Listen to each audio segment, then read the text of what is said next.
찬송가 84장, 찬송가 84장, 온 세상이 캄캄하여서 찬송합니다. 온 세상이 캄캄하여서 참 빛이 없었더니 그 빛나는 영광 나타나 온 세상 빛이 없네. 영광 영광의 주, 영광 영광의 주, 밝은 그 빛 내게 비추었네. 영광 영광의 주, 영광 영광의 주, 이 세상의 빛은 오직 주 예수님. 주 말씀을 믿는 사람은 그 마음이 시원하고 주 명령을 준행하는 자 그 길이 환하겠네. 영광 영광의 주, 영광 영광의 주, 밝은 그 빛 내게 비추었네. 영광 영광의 주, 영광 영광의 주, 이 세상의 빛은 오직 주 예수님. 죄 가운데 사는 사람은 그 눈이 어두워도 그 죄악을 씻는 날에는 그 눈이 밝아지네. 영광 영광의 주, 영광 영광의 주, 밝은 그 빛 내게 비추었네. 영광 영광의 주, 영광 영광의 주, 이 세상의 빛은 오직 주 예수님. 아멘. 오늘 하나님께서 저희에게 주신 말씀은 에스겔서 6장 1절에서 10절까지입니다. 에스겔서 6장 1절에서 10절까지 말씀을 제가 봉독해 보도록 하겠습니다. 야훼의 말씀이 내게 임하여 이르시되, 인자야, 너는 이스라엘 산을 향하여 그들에게 애언하여 이르기를, 이스라엘 산들아, 주 야훼의 말씀을 들으라. 주 야훼께서 산과 언덕과 시내와 골짜기를 향하여 이같이 말씀하시기를, 나 곧 내가 칼이 너희에게 임하게 하여 너희 산당을 멸하리니 너희 제단들이 황폐하고 분향 제단들이 깨뜨려질 것이며 너희가 죽임을 당하여 너희 우상 앞에 엎드러지게 할 것이라. 이스라엘 자손의 시체를 그 우상 앞에 두며 너희 해골을 너희 제단 사방에 흩으리라. 내가 너희가 거주하는 모든 성읍이 사막이 되게 하며 산당을 황폐하게 하리니 이는 너희 제단이 깨어지고 황폐하며 너희 우상들이 깨어져 없어지며 너희 분향 제단들이 찍히며 너희가 만든 것이 폐하여지며 또 너희가 죽임을 당하여 엎드려지게 하여 내가 야훼인 줄을 너희가 알게 하려 함이라. 그러나 너희가 여러 나라에 흩어질 때에 내가 너희 중에서 칼을 피하여 이방인들 중에 살아남은 자가 있게 할지라. 너희 중에서 살아남은 자가 사로잡혀 이방인들 중에 있어서 나를 기억하되 그들이 음란한 마음으로 나를 떠나고 음란한 눈으로 우상을 섬겨 나를 근심하게 한 것을 기억하고 스스로 한탄하리니 이는 그 모든 가증한 일로 악을 행하였음이라. 그때야 그들이 나를 야훼인 줄을 알리라. 내가 이런 재앙을 그들에게 내리겠다 한 말이 헛되지 아니하리라 하니라. 아멘. 오늘 하나님께서 주신 오늘 본문은 하나님의 심판과 하나님이 심판주 구원주이심을 알게 하시는 그 하나님에 대하여 말씀하시고 있습니다. 먼저 오늘 본문이 포함된 에스겔서를 간단히 살펴보겠는데요. 에스겔서는 히브리 성경 분류에 의할 때 이사야서, 에레미야서와 함께 후선지서 중에 하나지요. 12선지서까지 포함했어요. 근데 이사야서가 가장 긴 장수로 이루어져 있는데 에레미야서 다음으로 에스겔서도 많은 장으로 이루어진 선지서입니다. 에스겔서는 신학자들에 의할 때 저자가 동일하고 또 본문이 통일적인 면에서는 다양한 논의가 없을 정도로 명확한 성경입니다. 성경 저자가 1인칭으로 기록되어 있는 유일한 성경이고요. 에스겔서에서는 하나님의 말씀이 인자에게 주어졌다라고 이렇게 계속해서 말하고 있습니다. 여기서 인자라는 표현은 사람을 뜻합니다. 사람의 연약함을 통하여 하나님의 능력 및 영광을 더욱 돋보이게 하려는 의도로 쓰여진 표현입니다.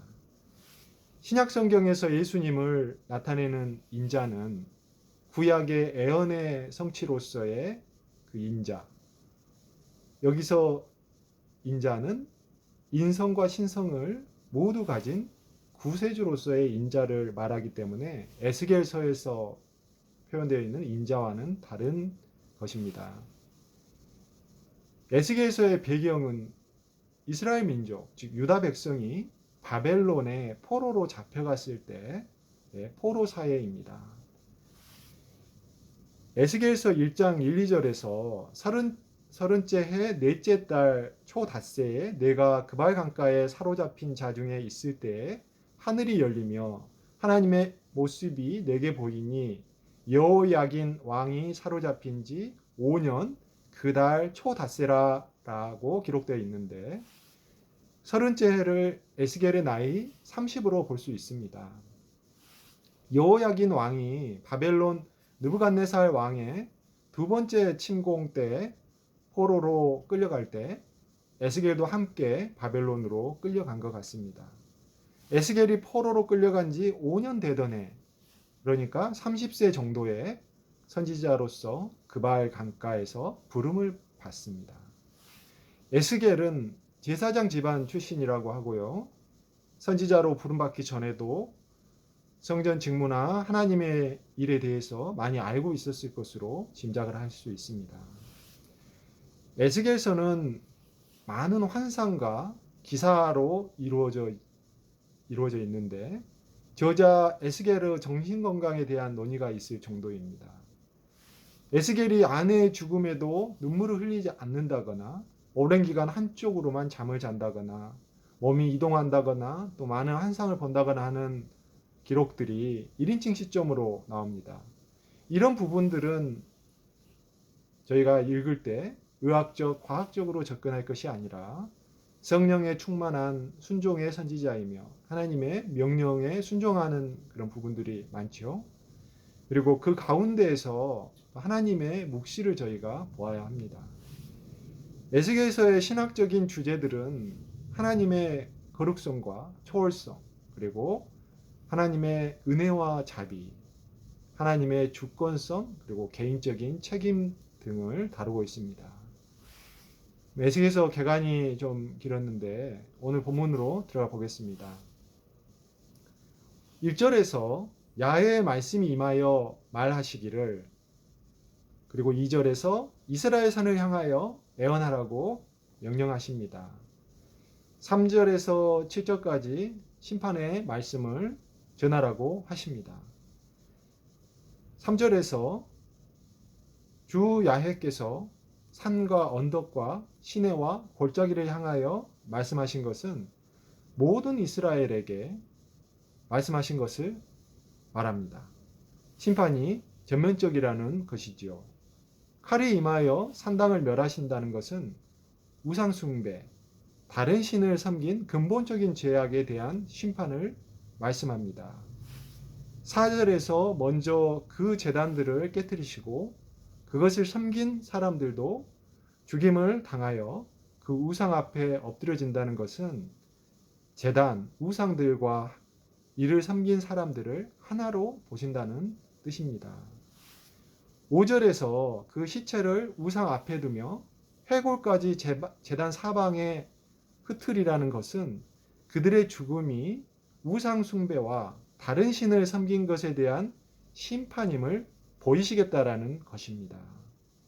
하나님께서 우리를 심판하실 때 하나님은 그 심판의 이유를 알려주실 것입니다. 또한 주님의 자녀인 우리를 징계하실 때도 그 이유를 알려주십니다. 심판의 이유는 말씀과 하나님을 모를 때 심판에 대해 직접 알려주시겠지만 자녀인 우리들은 징계의 때에 말씀을 통하여 성령의 조명으로 알게 해주시는 특권을 주십니다. 항상 말씀에 귀 기울이고 말씀의 조명을 통하여 하나님의 징계가 깨달아지면 저희는 자녀로서 수시로 회개를 해야 합니다.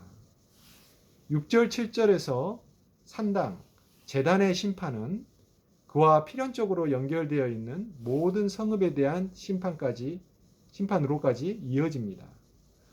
우상, 제단, 성읍의 심판과 이를 만든 자들에 대한 죽임이 그 시행자가 야훼 하나님임을 알게 하려 하심이니라라고 그 이유를 말씀하십니다. 8절 9절에서 칼을 피하여 이방인들 중에서 살아남은 자가 있음을 이야기하며 그들이 과거의 죄악들, 음란한 마음으로 하나님을 떠나 우상을 섬긴 죄악을 기억하고 이것들이 가증한 악이었음을 깨닫고 한탄하는 회개의 영이 임할 것임을 말씀합니다.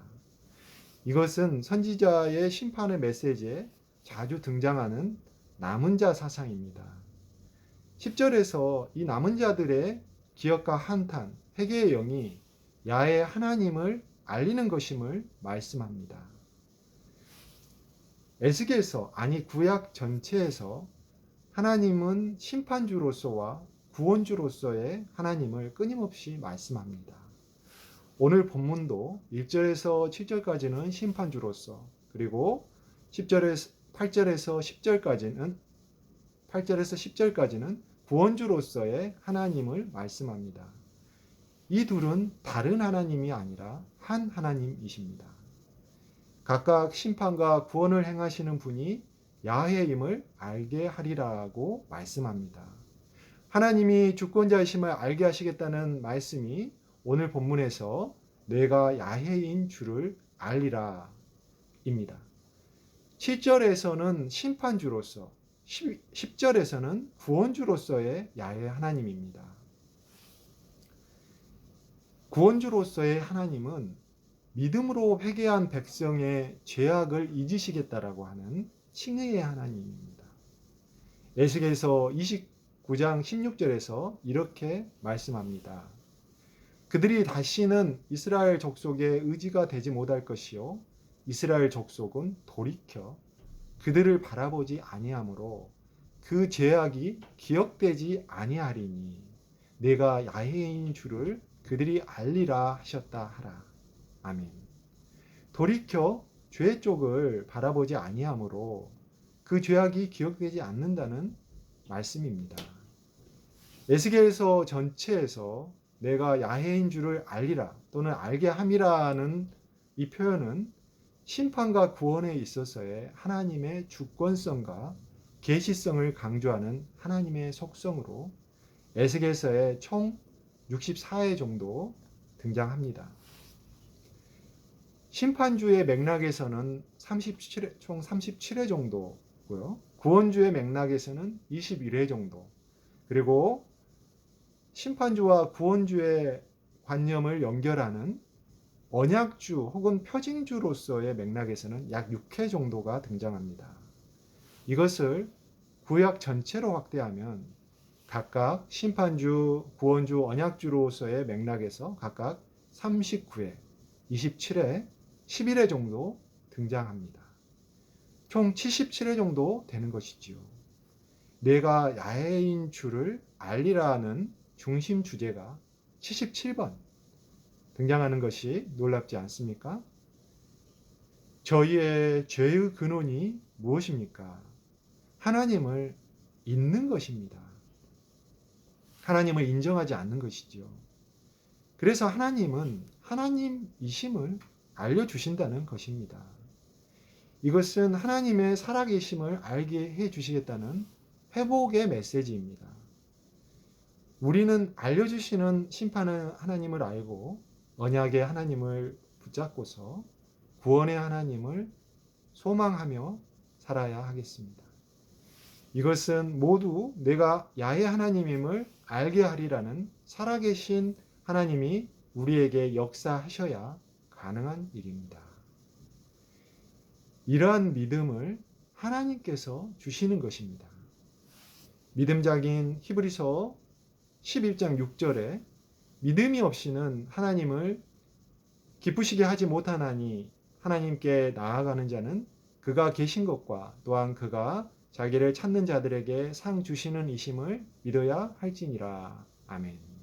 이렇게 기록되어 있습니다.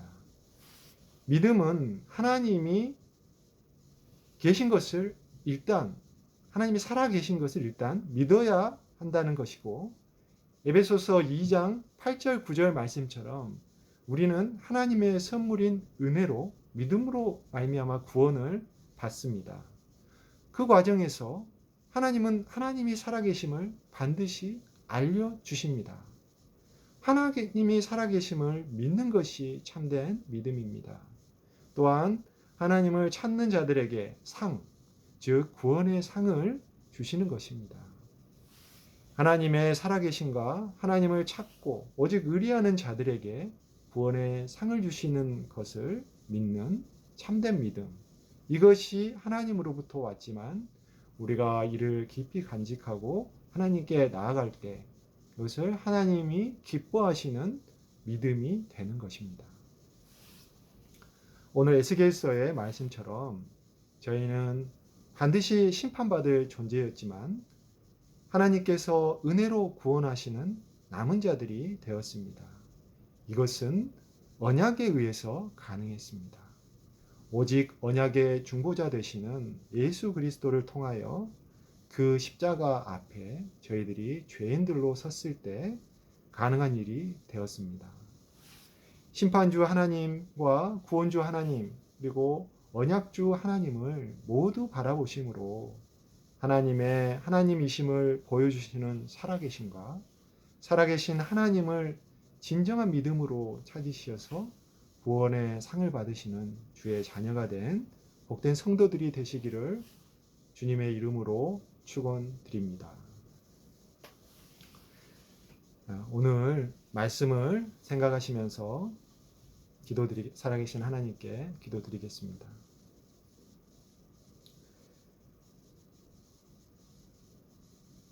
사랑하는 주님, 저희가 오늘 에스겔서 말씀을 통해서 하나님께서 심판주 하나님이심과 또한 구원주 하나님이심을 저희들에게 알려주셔서 감사합니다.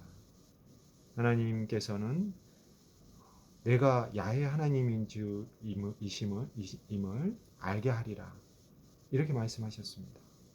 그것은 구약 전체에서 77회나 등장할 정도로 하나님께서 저희를 하나님이심을 살아계신 하나님임을 알게 하시리라고 하는 하나님의 주권자로서의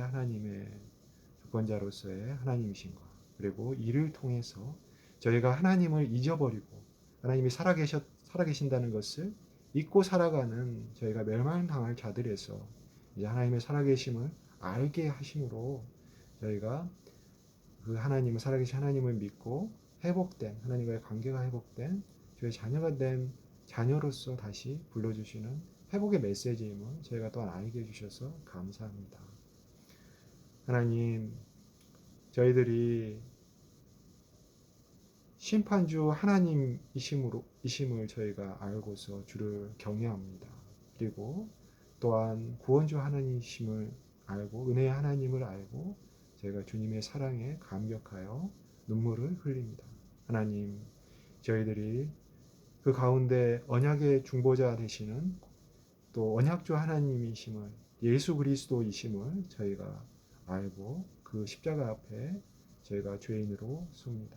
하나님, 저희들의 죄를 저희들이 깨닫게 해 주시고 저희가 이 죄를 깨닫고 죄내로 십자가 앞에 섰을 때 주님이 십자가에서 흘리신 그 보혈에 저희들의 죄가 씻김을 저희들이 믿고 고백하며 하나님 앞에 나아갑니다. 하나님, 이런 저희를 불쌍하게 여겨 주시옵소서. 저희는 이러한 믿음으로 저희가 구원을 받았지만 여전히 저희들 마음속에는 죄된 속성이 깊이 남아 있습니다. 하나님, 이것들이 매일매일 저희가 회개함으로 예수 그리스도의 십자가를 앞에, 그리고 예수 그리스도의 십자가를 저희가 주님의 보혈로 구원의 그 중보자로 저희가 삼고 저희의 십자가를 지고 자기를 부인하며 저희의 죄된 속성들을 부인하며 오직 예수 그리스도만 살아 계시는 저희의 믿음으로 저희가 믿음으로 나아갈 때 하나님, 저희가 주님의 참된 제자로서 살아갈 수 있도록 힘을 주시고 능력을 주시기를 오늘도 살아 역사하셔서 그리고 저희를 구원하시고 또 저희를 위해서 애통해 하시며 눈물 흘리시며 중보하시는 예수 그리스도 이름으로 간절히 기도드렸습니다.